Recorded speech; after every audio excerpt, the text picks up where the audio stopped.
আসসালামু আলাইকুম। সংবাদে আপনাদের সবাইকে স্বাগত জানাচ্ছি। আমি ফিরোজ তোহা। শুরুতেই আরবে কেবলস সংবাদ শিরোনাম। বাংলাদেশের সর্বশেষ গুরুত্বপূর্ণ আপডেট সংবাদে আপনাকে স্বাগত। শুরুতেই সংবাদ শিরোনাম, পরে বিস্তারিত। শুরুতেই জানিয়ে দিব, বন্যায় 18 জনের মৃত্যু, ক্ষতিগ্রস্ত 49,38,000 মানুষ। দেশের চলমান বন্যায় 11 জেলায় এখন পর্যন্ত 18 জনের মৃত্যু হয়েছে। এছাড়াও 49 লাখের বেশি মানুষ ক্ষতিগ্রস্ত হয়েছে বলে জানিয়েছে দুর্যোগ ব্যবস্থাপনা এবং ত্রাণ মন্ত্রণালয়। এরপর জানিয়ে দিব, বিপদসীমার কাছাকাছি বাংলাদেশের কাপ্তাই হ্রদের পানি। গত কয়েকদিনে ভারী বর্ষণ এবং উজান থেকে নেমে আসা পাহাড়ি ঢলে রাঙামাটির কাপ্তাই হ্রদে পানি বেড়ে সর্বোচ্চ ধারণ ক্ষমতা বা বিপদসীমার কাছাকাছি এসে পৌঁছেছে।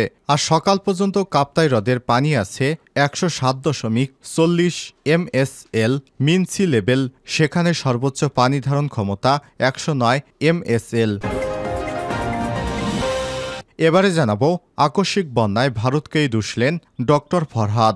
বাংলাদেশ পূর্বাঞ্চলে আকস্মিক বন্যার প্রসঙ্গ টেনে জাতীয়তাবাদী সমমনা জোটের সমন্বয়ক এবং national people's party NPP chairman doctor Fariduzzaman Farhad বলেছেন, ভারত অভিন্ন নদীগুলোর গেট খুলে দেয় বাংলাদেশে বন্যা সৃষ্টি হয়েছে। তিনি অবিলম্বে এসব গেট বন্ধ করার আহ্বান জানান।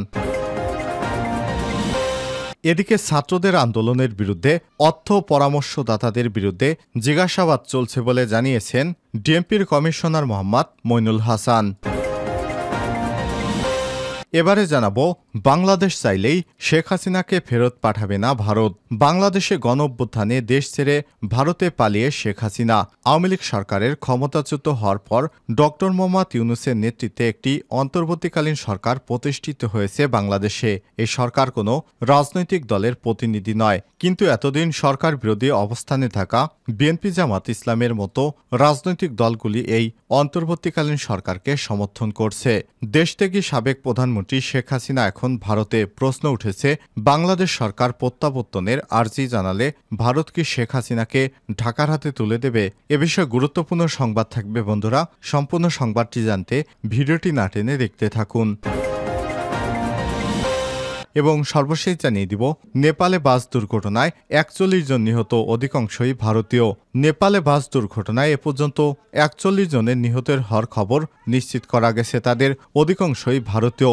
মহারাষ্ট্রের মন্ত্রী গিরিশ মহাজন গতরাতে স্থানীয় সংবাদ মাধ্যমকে সব তথ্য নিশ্চিত করেছেন। ভারতীয় সংবাদ মাধ্যম এনডিটিভি এবং আনন্দবাজারের প্রতিবেদনে বলা হয়েছে, বাসটি উত্তরপ্রদেশ থেকে যাত্রী নিয়ে নেপালে গিয়েছিল। ঘটনার সময় পোখরা থেকে কাঠমান্ডুর দিকে যাচ্ছিল বাসটি। পথে তনহু জেলার মার্শিয়ারিং নদীতে পড়ে বাসটি এই হতাহতের খবর হয়। তবে কিভাবে বাসটি দুর্ঘটনার কবলে পড়ল তা এখনও জানা যায়নি। ধারণা করা হচ্ছে, প্রবল বৃষ্টিপাতে এই বাসটি নদীর গভীরে পাহাড়ের পাদদেশ থেকে পড়ে যায়। এ কারণেই এই হতাহতের ঘটনা ঘটেছে। প্রিয় দর্শক, এতক্ষণ শুনছিলেন সংবাদ শিরোনাম, এবারে বিস্তারিত।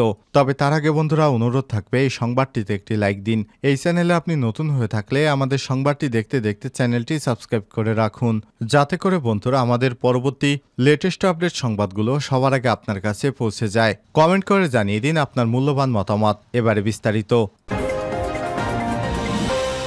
বন্যায় এ পর্যন্ত 18 জনের মৃত্যু হয়েছে, ক্ষতিগ্রস্ত 49,38,000 মানুষ।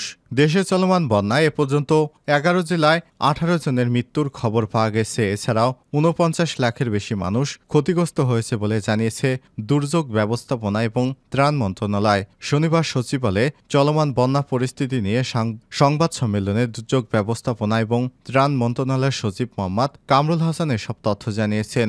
বন্যা পরিস্থিতির ক্রম উন্নতি হচ্ছে বলেও জানিয়েছেন তিনি। ত্রাণ সচিব বলেন, এখন পর্যন্ত বন্যা আক্রান্ত জেলার সংখ্যা 11টি আছে। 11 জেলায় মোট ক্ষতিগ্রস্ত লোক সংখ্যা 49,38,159 জন। ক্ষতিগ্রস্ত পরিবার 9,44,548টি।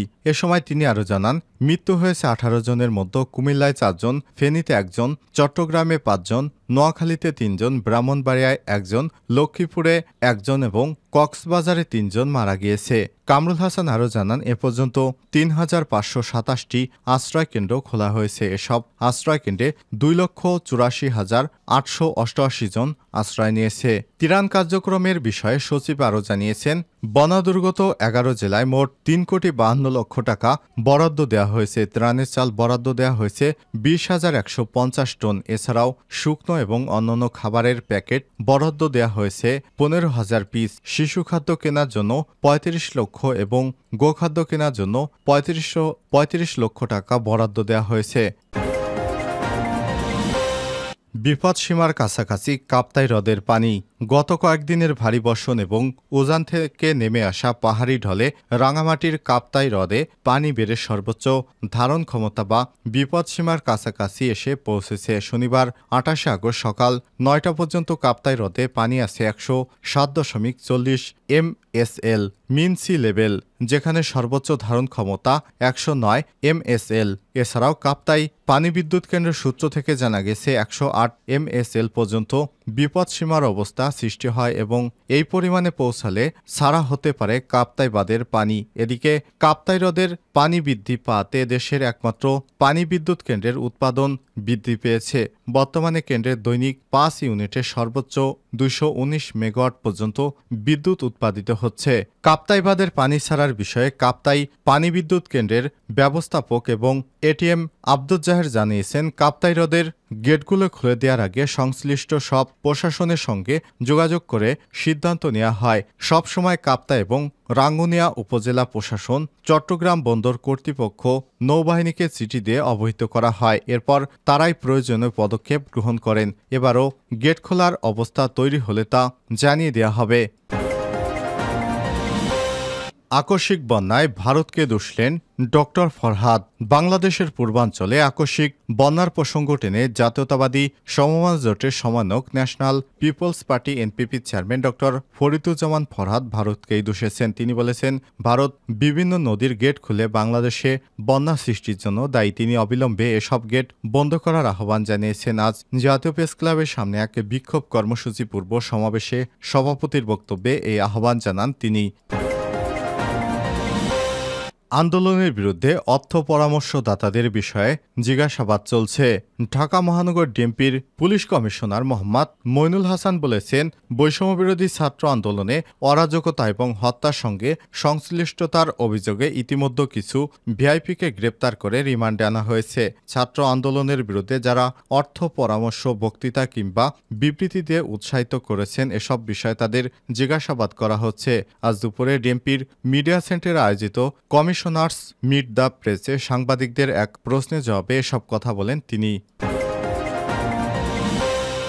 বাংলাদেশ চাইলেই শেখ হাসিনাকে ফেরত পাঠাবে না ভারত।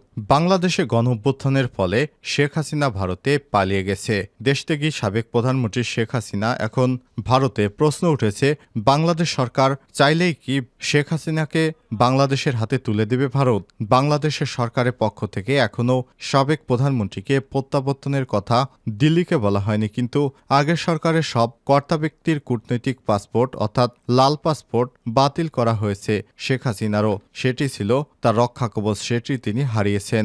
সঙ্গে তার বিরুদ্ধে প্রতিদিনে একের পর এক হত্যা মামলা দায়ের করা হচ্ছে, যার অধিকাংশ হত্যা এবং গণহত্যার মতো গুরুতর অভিযোগ রয়েছে। এই পরিস্থিতিতে শেখ হাসিনাকে প্রত্যাবর্তনের দায়িত্ব জানিয়েছে বিএনপির মহাসচিব মির্জা ফখরুল ইসলাম আলমগীর। তিনি বলেছেন, ভারত বাংলাদেশের মধ্যে ২০১৩ সালে প্রত্যাবর্তন চুক্তি হয়, হাসিনাকে ভারত থেকে ঢাকার হাতে তুলে দিতে বাধ্য। ফখরুল জানিয়েছে, প্রত্যাবর্তনের পর খুনের আসামি হিসেবে হাসিনার বিচার করা হবে ঢাকার আদালতে। তবে সরকারের কোনো পদে ফখরুল নেই, তাই হাসিনাকে ফেরত দেওয়ার বিষয়ে তার কথা জবাব ভারত সরকার দেয়নি। কিন্তু জবাব না দিলেও দিল্লি হাসিনার অবস্থান যে বাংলাদেশে ভারত বিরোধিতা বাড়াবে পররাষ্ট্র মন্ত্রণালয়ের বিলক্ষণে তা বোঝা গিয়েছে। এজন্য তৃতীয় কোনো দেশে হাসিনাকে নিরাপদে রাখার জন্য একটা তোড়জোড় শুরু করেছে দিল্লি। তারা শেখ হাসিনাকে ভারতে রাখবে না।